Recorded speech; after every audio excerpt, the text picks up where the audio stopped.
Ruthless Compassion is a podcast about how you can turn your emotional shit into fertilizer for success and see your darkest moments as opportunities to transform into a powerful kindness warrior. If you enjoy this podcast, please leave a review wherever you listen. Welcome, Melanie Brooks, to the Ruthless Compassion podcast. Thank you. So nice to be here, Marcia. Well, it's great to have you. And I think we're going to have a very interesting and important discussion. But before we get started, I always like to get my guests to introduce themselves because you know yourself best. Well, I am a Canadian author living in the United States. I live in New Hampshire, and I am a writer and a teacher. I teach college level writing, and I also teach in an MFA, a graduate level MFA program in creative nonfiction. I just completed a certificate program in narrative medicine, which is kind of a growing field as well. And, with the work that I do, I'm very interested in helping people write about the lived experiences of illness and healthcare and trauma. And so that's me in a nutshell. Like I said, I live in New Hampshire, but I have two grown children who are both university age, and both of them go to the University of Toronto. So, all right. yeah. Well, I'll wave to them if I pass them in the street. All right. So obviously the reason you're here today is to talk about your new book. Would you like to say something about it? Sure. Do you mind if I hold it up? You can hold it up, but this is mostly an audio. Is it mostly audio? Okay. We might put it up as a clip, so put it up anyway, right? All right. So my book is called A Hard Silence. One Daughter Remaps Family, Grief, and Faith When HIV/AIDS Changes It All. And it's a story that originated in Canada. I grew up in maritime Canada. My father was a surgeon, and we lived in New Brunswick at the time. And in 1985, at the age of 42, my dad had a heart attack and underwent quadruple bypass surgery. 8 months after his surgery, he learned that the blood he'd been given was contaminated with HIV. And, for Canadian listeners, the tainted blood scandal in Canada is still quite well known. So I was 13 at the time. It was the height of the AIDS epidemic when ignorance and stigma and misinformation were kind of guiding cultural and public response to the disease. A lot of people infected were ostracized from their communities, losing their jobs, losing their homes. And so my father, who anticipated that, like most AIDS victims, patients he knew and knew about, he anticipated that he would be dead within months. And so he decided to keep his illness a secret, and a secret that we would all keep. But he ended up living for 10 more years. And so that 10-year period of my life, from the age of 13 till I was 23, we had to carry this secret. And the year that my dad died in 1995, he and my mom wrote a book. So I'm not revealing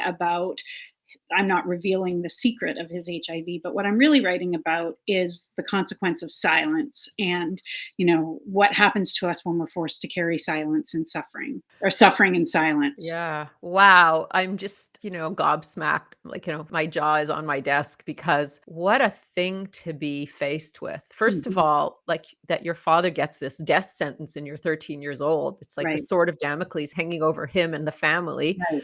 And then on top of that, it's compounded by this kind of silence. He's chosen it, but you guys have to go along with We it, do. right? So Right. It wasn't your choice. It was his No, choice. it wasn't. And, I understand the choice. I recognize that, in hindsight, I know that my parents were doing what they thought was best and trying to protect us in whatever way that they could. But it certainly wasn't a choice that I got to make. So here you are 13 years old. What was it like? What was it like for you to be faced with all of this? It was devastating, and terrifying and confusing, all of those things. I knew very little about HIV besides the fact that it was a certain death sentence at the time. Mhm. There was no cocktail, there were no medications that were allowing people to live with HIV. And so it created kind of this life of constantly waiting and watching for the sign that would tell me this was it. This was going to be the thing that would kill my dad. And I watched him over that time period. He was a brilliant surgeon. He never went back to surgery after he learned of his HIV status. And, so I watched him kind of fade under the weight of the disease and the weight of the stigma. And, carrying a lot of those big emotions by yourself and not being able to talk about them, it's very lonely and isolating for sure. Did you notice that you were starting to have symptoms like anxiety or depression or anything like that? I'm sure I did. I don't know that at the time I would have been able to articulate that that's what I was feeling. Certainly looking back, I can articulate and say I was experiencing anxiety, I was experiencing depression, but at the time, you're kind of just moving through it and doing the best you can. But that's been a big part of the writing process for me, is kind of going back and revisiting that time and really looking at what the impact was. So what do you think was the biggest impact of that whole experience and all the secrecy that you had to carry?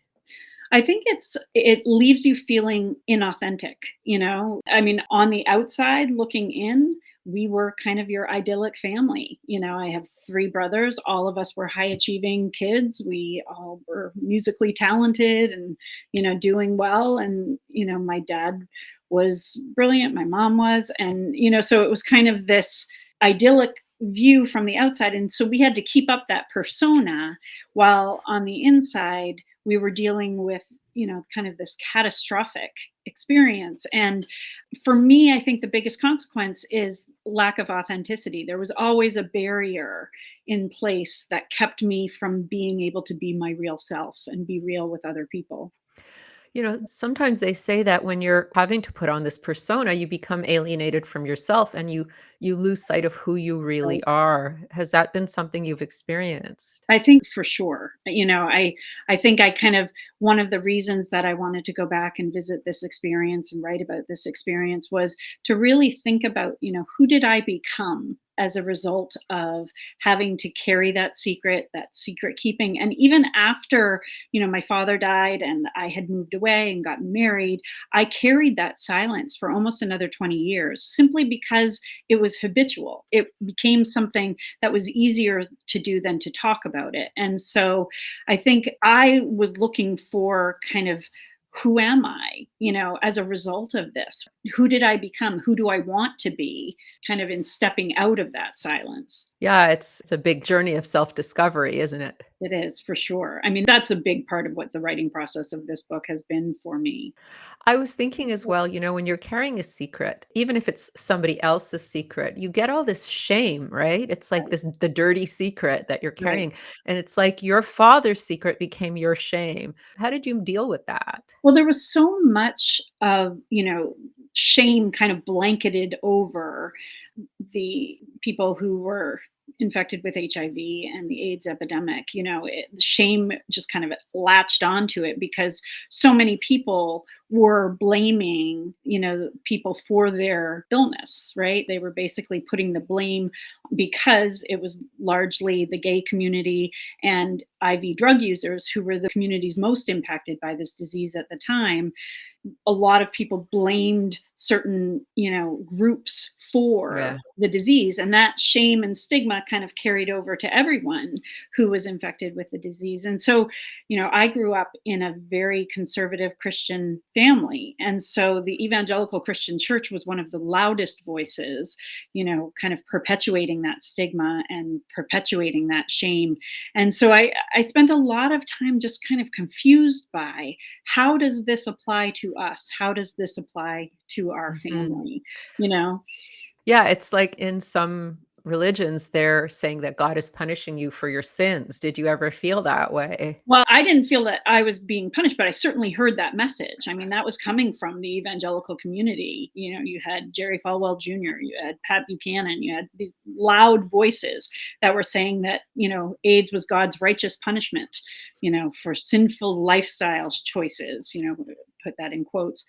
And so as a young girl, kind of growing up in that community, the question I had was, what had we done? What had my dad done to be punished? Right. And so there was a lot of kind of carrying that. And I think anytime you're forced to keep a secret, there's something shameful about that, right? Like secrecy breeds shame. And I think that just the fact that it had to be kept a secret led to that there's something shameful in this.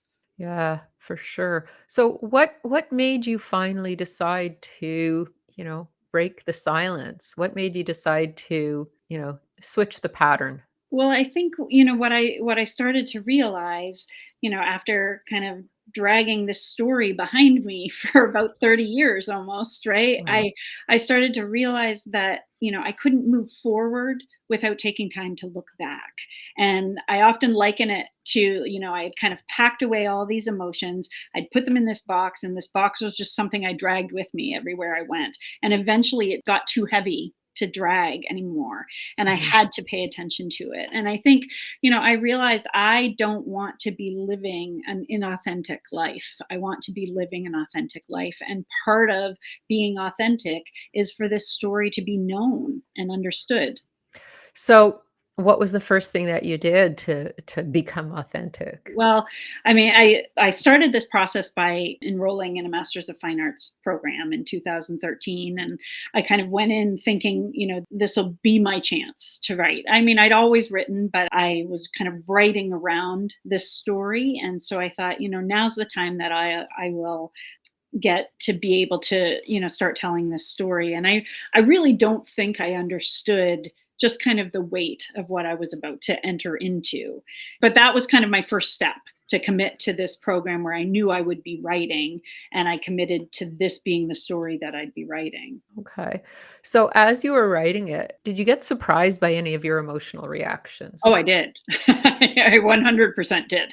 Like I said, I enrolled in 2013, so it almost 20 years after my father had died, and I really thought that I knew the story, that I dealt with the story, that I had a handle on the story. But as soon as I started writing, it became really this kind of traumatizing, a lot of psychological turmoil that came up as a result. And it was really unexpected for me.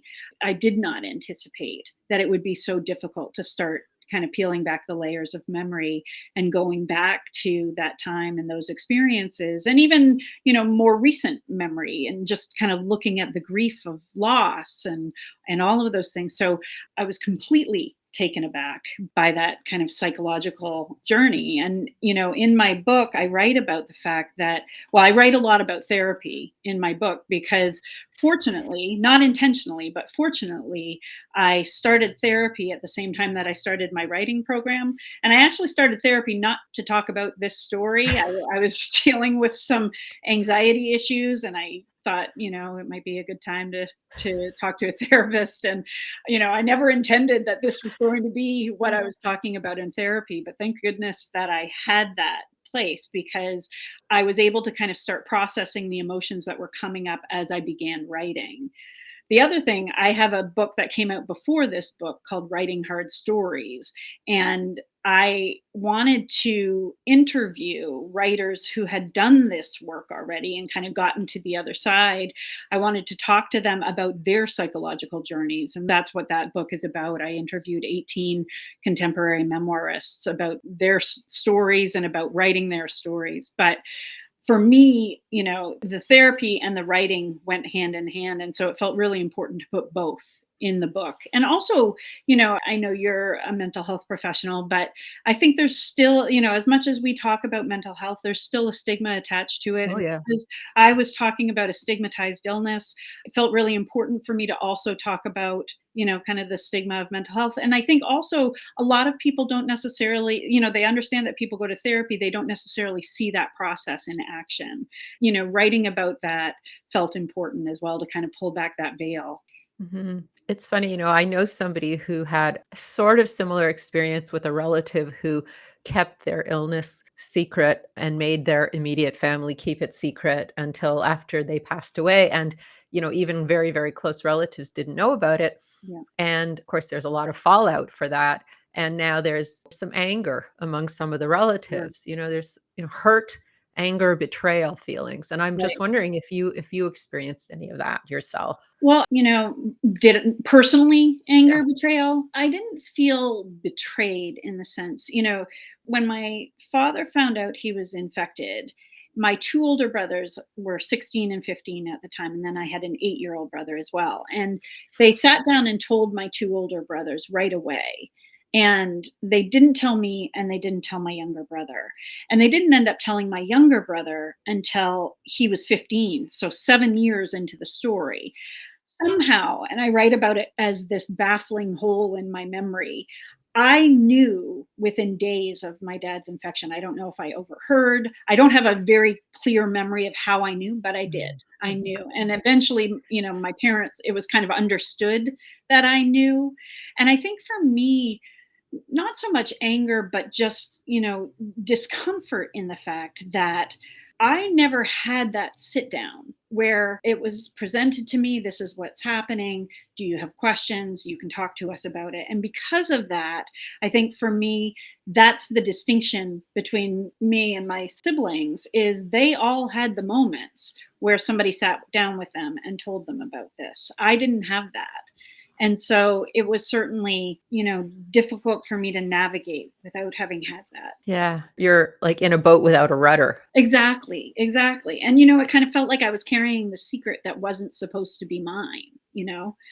And so that's part of the story. Because my younger brother didn't learn until so much later, we weren't only staying silent about this story outside of our family, we were staying silent inside of our family. So we weren't talking about it. Rarely did we talk about it.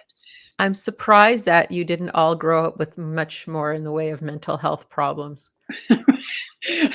I mean, we probably did, but did a good job of hiding them, I Mm. think. Yeah. So, Yeah, the pressure, right? The yeah, pressure of yeah, like silence is very hard on the system. It's like it depletes the immune system. right, It predisposes us to heart disease and right, all sorts of cardiovascular problems. It's not a good thing. It's like a right. physical pressure almost on our bodies, right? Absolutely, absolutely. And I think, like I said earlier, you kind of go through something and you just keep going because you don't realize you have a choice, right? But certainly in looking back for myself, I can see so many moments where, the consequences were present and I was feeling it. Yeah, yeah. When you looked at, your religious affiliation, did you ever feel like hurt by them, betrayed by them? Oh, I 100%. Yeah? I do, I do. I mean, that's a big piece of the story as well as just, kind of my reckoning and also, kind of a deconstruction process on my part. I had to interrogate where, our secrecy came from. And that was the biggest place, that the fear of what the Christian community's reaction would be. And, I certainly, for me, that's been a hard thing to reckon with. And so there's been a lot of sense of betrayal, but also loss of like an innocence in terms of my religious faith, that went away as I started to look more closely. So the faith story is kind of a story that keeps being written beyond the pages of the book, but it certainly is something that is very unsettled for me. Yeah, I can understand it. If that's the thing that you feel is the kind of reason Right, for the secrecy which traumatized you further, I right. could see how it would create a lot of strong feelings. Right. Well, there's certainly, so many layers to this story, right? That, I had to interrogate my father's reasons for secrecy. And it wasn't just about the cultural response, it was his own internal fear and, of what people might think of him and what assumptions they might make about him. So all of those kind of pieces fall into place and inform that sense of betrayal and disappointment and confusion about kind of that spiritual upbringing and those pieces that played such a big role in the secret keeping. Yeah, and our spirituality is supposed to be our source of sustenance, not Right. not the thing that makes us feel less so. Right. And at the same time, particularly for my parents, and I know for my father, his faith was a huge sustaining force for him throughout this whole thing. And I think, one of the things that I've been working on is separating kind of faith from people of faith, because I think the people of faith will always let us down, right? So that's been kind of the journey I've been on. Oh, that's a good point. Yeah. Mhm. Well, speaking of people, I was just wondering, here you are, you're a kid, right? You have your little best friends when you're a teenage girl, right? And you want to tell your girlfriends everything. Did you ever feel tempted? Did you ever break the silence with a friend and promise them secrecy? I told my high school boyfriend when I was, at one point, and I did eventually tell my best friend who ended up going to college with me, and we were roommates in university. And so I did tell her as well. But besides that, very few people knew. Mhm. And did you feel, like, nervous to tell them because you thought, "Gosh, what if they, betray me? What if I can't really trust them?" Absolutely. The moment when I told my high school boyfriend, it was, based on he had revealed something to me that Okay.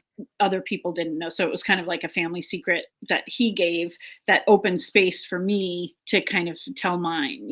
But certainly there was fear. There was fear of people's reactions. And because it had been something that we were told, and it was exemplified by the stories in the media, that it was a dangerous thing to tell people. There was always that fear of, repercussion of some kind. I was fortunate that I didn't experience that. Now that, treatment has become available, actually, probably around the time your father was passing away, the Right. treatment was becoming available. Did you feel like woulda, coulda, shoulda? Like, did you feel like angry or upset that, he just missed the Well, he cutoff? just missed a couple of things. Yeah. He was infected 3 months before Canada started screening blood. Ugh. So, and then he died 3 months before they perfected the cocktail. And so, there's always that sense of, if only, right? And I think we can do that with so many pieces of our lives. And Mhm. I mean, Yeah. so I certainly admit to doing that a lot, if only this, and I mean, there are even, other factors like I know that they debated whether my dad even needed the open heart surgery and decided to do that surgery. But the question that potentially he might not have even needed the surgery, right? That led to this. All of those things certainly, play a Yeah. big part in how I feel about it. But I also recognize that, that doesn't take you very far. The what ifs of life, right? They don't do a lot to kind Yeah. of keep us moving. No, that's our magical thinking, right? Like, we Exactly. can go back in time and rewrite things. I think in some ways I was hoping that that's what would happen when I started writing this book. I think I did have some of that magical thinking, like maybe I Mhm. can rewrite this story in a way that it's different than what it was. But what's really been interesting for me is that writing it kind of helped me to face it, to understand it, to process it, but also to kind of reintegrate it into my life in a way that makes sense for me. For sure. Well, that makes a lot of sense. Mhm. What about your relationship with your family, with your mother and your siblings? That must have changed since you did the book too, It right? has. I mean, my mother is still living and my 3 brothers, they all, have been very supportive of my writing process. They understand why I've been writing this story. I don't know that they're all 100% thrilled that this story is out in the world, because it's very hard to have a story that you've lived, even if it's through one person's lens. It's hard to have that out there without having had a say in what that story is. And I intentionally did not ask permission, and I didn't give them the opportunity to veto anything in the story. And so, I understand that it feels vulnerable for them. I think that's the biggest thing that I would say. I hope over time that it opens up more conversation and that we are able to kind of talk more about this as we move forward. But I recognize, I put myself completely out there and I have to leave space for them to have their feelings about that. Yeah, it's the curse of being associated with a writer, right? You're Exactly, gonna you're gonna exactly. slide in their Yeah, pages right. somehow. And I tell my writing students a lot of the time that, you have to strive to be as fair as you can, right? And, you've got to think about what your intentions are for what you're writing on the page. But after that, you can't control people's reactions. And you can hope for the best, but you don't have control over how people are going to react to that. And I don't want to imply that, my my mother or my brothers have been angry. I don't think they have been. I mean, they've been supportive of the book since it came out. But I just understand that I can put myself in their shoes and understand that if somebody had written about something that I had experienced so intimately and that was such a big part of my life, it would be hard to see that out there too. Yeah, I just keep going back to, your mother, her husband, comes back from his surgery and a few months later he's HIV positive and, this is in 1980s. I can't even imagine what this New Brunswick woman, with her 4 children, 4 little kids is, going through. Like her story is, I'm sure, It is. I mean, something. my mom had to kind of shoulder so much of the weight Yeah, of this story yeah, because she was my father's confidant, she yeah. she had to be his caretaker, but she was also taking care of all of us and wanting to, make life as normal as possible. And so I mean, she's very heroic kind of through this journey because it was so much for her to have to carry, and her own isolation of that experience is huge. And obviously I can't speak to her story fully, but Mhm. I understand how difficult it must have been for her, now that I'm a mother, to recognize, what choices she was making in order to try to make life as, comfortable for us as she could. Yeah, it's a lot for a Mhm. family. It's It a is. lot. I Yeah. mean, we have this, devastating diagnosis and then this devastating secret to keep. Right, right. And you think about when illness strikes a family, in most cases, if somebody gets cancer, there's a rallying of support around that family and around the individuals involved. We had none of that, through my father's illness. And because of the secrecy and because of the silence, it was actually really beautiful when my parents wrote their book. It was on the Globe and Mail bestseller list for a couple of weeks. And, my dad had been very well known in the medical community, and just the outpouring of support that they got from friends and strangers, there was a sadness to it too, because I think there was a recognition that had they spoken up sooner, they probably would have gotten, the kind of their fear of repercussion that they had may not have been as strong as the support they would have received.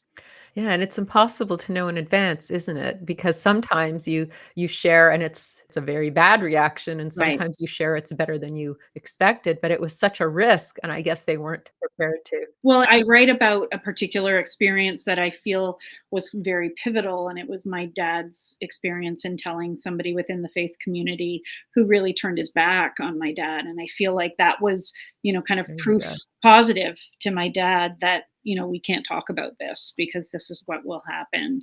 And it kind of set the trajectory for what was going to keep going for us. Yeah, so there you go. You have one bad experience and you generalize it to Exactly. everything, and then you can't go back. Exactly. And now let's pause for a quick word about my other podcast. Since I was a kid, I've loved watching movies. As a psychiatrist, I'm blown away by how film touches us at our core, deepens our self-knowledge, and can improve the human condition. I wanted to let listeners know that I've started a new podcast called Real Mental with Dr. Marcia Sirota. I'm going to be talking with film and TV experts to help people figure out their lives by getting to the truth about mental health on the big and small screen. Some recent films covered are Turning Red, Everything Everywhere All at Once, Indiana Jones and the Dial of Destiny, and Asteroid City. Please subscribe to Real Mental on Apple Podcasts or wherever you listen to podcasts. Yeah. So, what do you think, your big lesson, your big takeaway from this experience has been? So my book came out in September, and I feel more like myself now than I ever have. And I really expected that there would be moments of feeling like, wow, I can't keep talking about this thing that, I was never able to talk about. I thought that there would be a lot of anxiety. There might be like a rebound effect a little bit, but every time I talk about it, it feels better and better. And I think because I feel like I'm myself. This story is the pivotal story that shaped who I became and has shaped so much of my outlook on life and so much of the way I live my life, the way I parent, all of those pieces. And so the big takeaway for me is that finally speaking what was unspeakable has kind of set me free in a lot of ways. I feel the relief of being known, of being seen, and of being myself. Have other people who've had not even similar, but who've been keeping secrets, let's say about their sexual orientation or Mhm. about their gender identity Mhm. or about, whatever, have they come up to you and said, "Hey, that's Well, inspired me or helped me with my own absolutely. journey?" Yeah. I've been on a pretty extensive book tour over the last 3 months, and inevitably at every book event, somebody will come up and start talking to me about their story and about, something that they've had to stay silent about or keep secret. And, I talk to my writing students a lot about the fact that, often when we write memoir, we start to try to write it to try to understand it for ourselves, right? To process, to try to figure out what happened to us.